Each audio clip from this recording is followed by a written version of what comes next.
Good morning, everyone. Welcome to Tuesday's 10 at 10.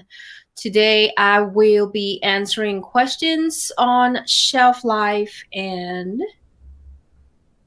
oxidizing agent. Give me a second. Let me pull up the questions. And here we go. All right. All right, people. How are you doing today? I hope everyone is keeping safe and understanding that through these times we have what we have, and we are thankful for our jobs here at Bakerpedia, and really thankful for all my friends and all our followers out there who are keeping safe and who are driving up the trend on online learning. I just shared a post this morning on LinkedIn that showed that there was a huge increase in online learning, and you can look at my post. It was probably posted at about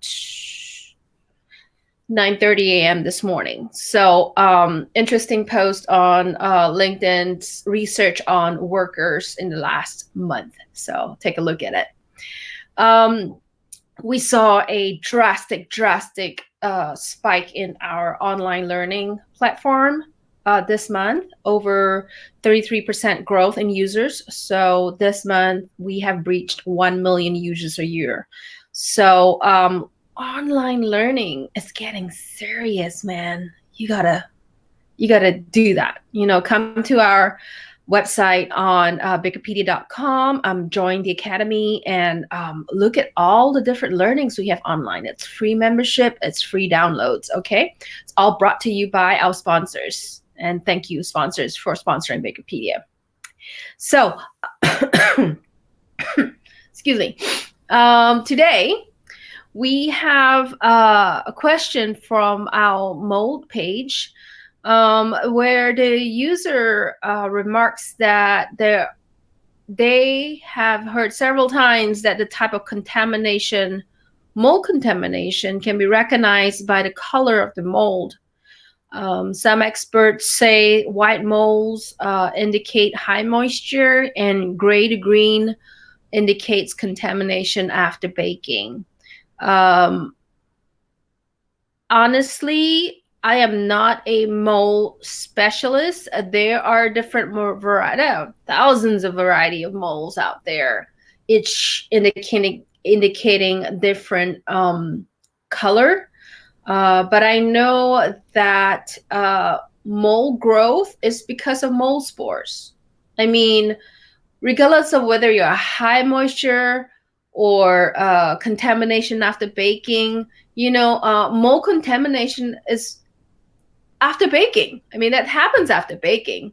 There's no way, the mold spores can survive the baking process, not the kind of molds that are typically found in bakeries. And if you take a look at our water activity page, go to water activity on Bakerpedia, you'll find that mold growth is a very, very common thing to happen to cakes that are usually above 0.8 in water activity. Okay, so the color of the mold really is not because of the type of the problem. It's because of contamination, period. There is lack of sanitation, increased sanitation. There's too much water, reduce water. Okay, increase the bake out, reduce water. So regardless of what color the mold is, the problem is contamination. So if you really specifically want to point out where the problem lies, it's to do with your sanitation. So take a look at your sanitation, make sure you clean it, make sure you package it properly. And if you feel that it is a moisture problem, send it out for water activity testing. That's the only way you will know if water activity is a main contributor to your mold issue. Okay, good luck. Okay, on fermentation, episode 9, YouTube. Let's see. Why are there holes in my pan bread? And how do you avoid it? Okay, so I didn't get much more information on that other than the fact that it's a hole in the middle of the bread. And I assume that that's a molder hole, okay?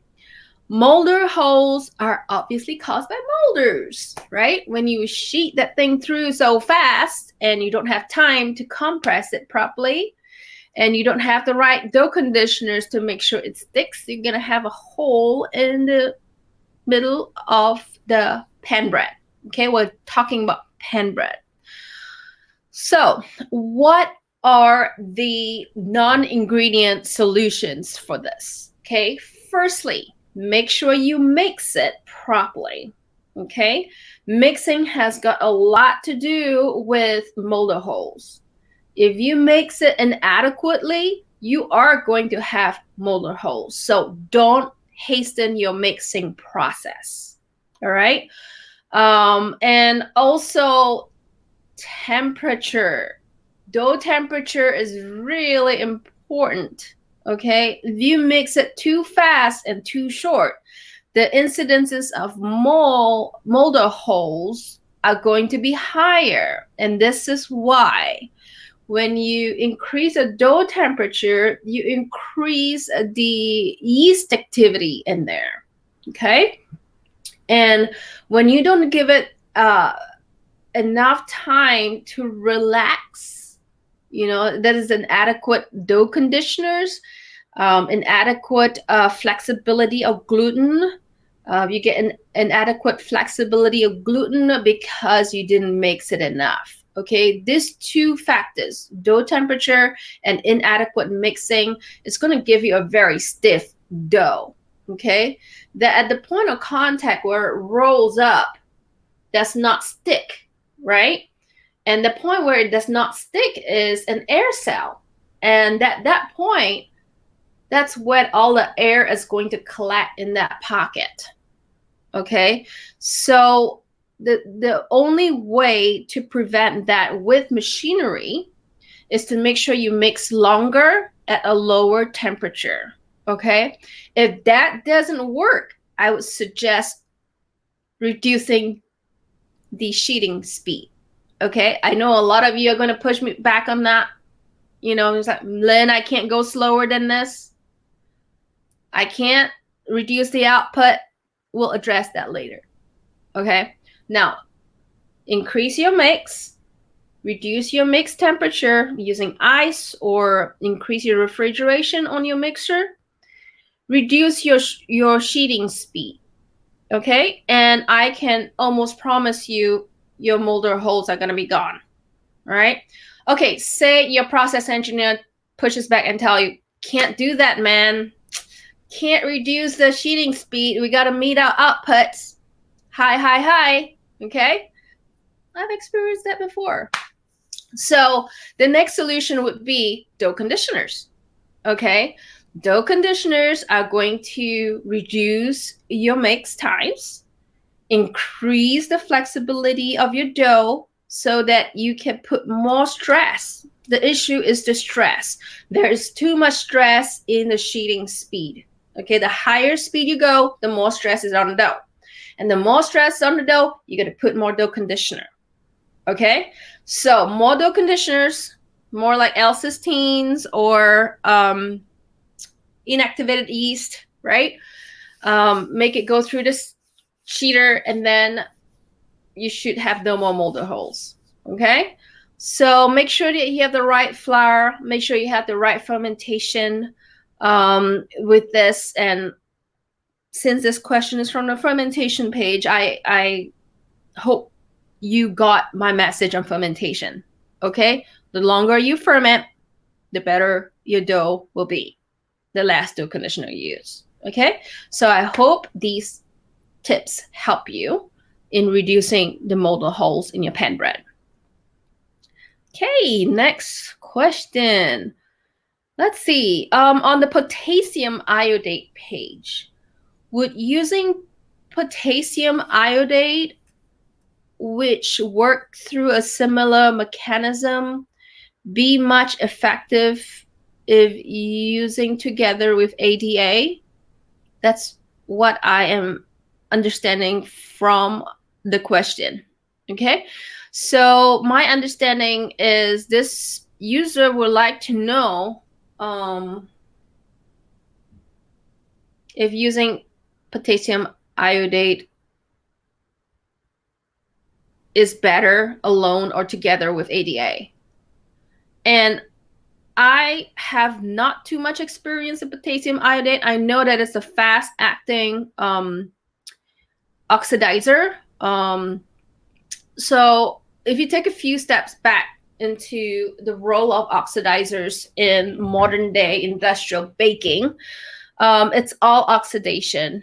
And it's all to do with the inability to cater to the straight dough green flour process. Okay, so that's where oxidizers like potassium bromate, azodicarbonamide, and potassium iodate come into play.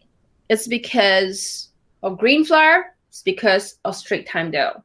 Okay, if you use aged flour and you use some form of fermentation, you will have less reliance on oxidizing agents. Okay, and also your speeds. The faster you go, the more oxidizing agents you need.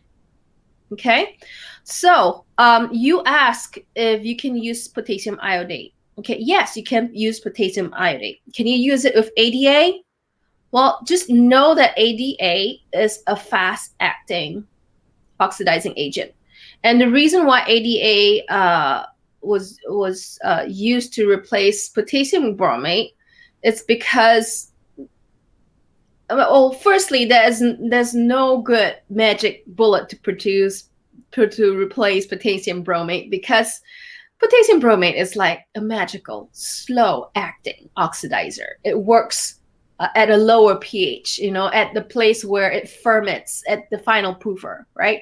So no oxidizer has been found to react that way as well as certain enzyme blends, okay? But ADA is just like iodate, potassium iodate. They are both fast-acting oxidizers. They work at the mixer, okay? So my suggestion is to use either or, because they work at the same time, all right? So I hope that helps. You shouldn't need to combine them, both of them. In fact, you should look at, if you want to make an all-rounded oxidizing conditioner, you should use potassium iodate if you don't want to use ADA, and you should use potassium iodate with an enzyme. Okay, there are an array of enzymes that you can use to work later in the later stage of the baking process. Okay, so good luck in that. Okay, one final question, and this is a pretty simple one. So is calcium propionate added to production of bread on total recipe weight of flour weight? So a lot of the formulations on Bakerpedia is based on dry flour weight, okay, because it's so dependent on the total flour in the system. Also because flour is 56 to 60% of the dough formulation, okay? So use CalPro, go to our calcium propionate page, and read a little bit more about it, and it's all on dry flour weight. Okay, good. So just wanted to do a shout out for our Clean Label Cake Growth Hacking Seminar. It's coming up later this month, and we've got really excellent speakers. We're gonna be talking about using heat-treated flour, a different kind of emulsifier called alpha cyclodextrins, maple fiber that is naturally mechanically derived, and also how to bake and keep a shelf life of up to 60 days for cakes. Clean label. Okay, so all those will be covered in our Clean Label Growth Hacking Seminar. Okay, so I hope to see you there. Sign up today. I put a link below. And also, membership is free, so sign up. And it's all sponsored by Puratos and J&K Ingredients. So you'll get to see their products as well. All right, that's all for today's 10 at 10. I will see you again tomorrow for Wisdom Wednesday.